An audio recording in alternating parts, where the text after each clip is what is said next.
ભગવાન કૃષ્ણએ ભગવદ્ ગીતાની અંદર લખ્યું છે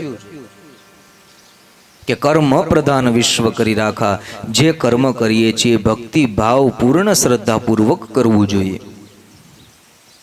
એટલા માટે ભગવદ્ ગીતામાં ભગવાન કૃષ્ણએ અર્જુનને સમજાવ્યું. 18 અધ્યાયની અંદર એ કુરુક્ષેત્રના મેદાનમાં સમજાવ્યું છે. ઘણા લોકો શું કે મહાભારત વચાય નહીં, મહાભારતનું પુસ્તક રખાય પણ નહીં. કાં તો કે ઘરમાં મહાભારત થાય.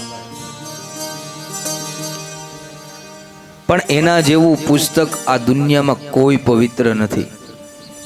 જો મહાભારત થયું જ ન હોત ને તો આપને આપણા આ વિશ્વની મોટામાં મોટું પુસ્તક એટલે ભગવદ્ ગીતા, અને આ દુનિયાનો સૌથી મોટામાં મોટો જો મોટિવેશનલ સ્પીકર હોય ને તો એ ભગવાન કૃષ્ણ છે.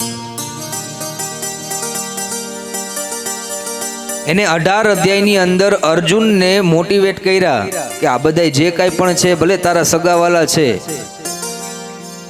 પણ એ અધર્મના માર્ગ ઉપર છે અને તું ધર્મના માર્ગ ઉપર છે.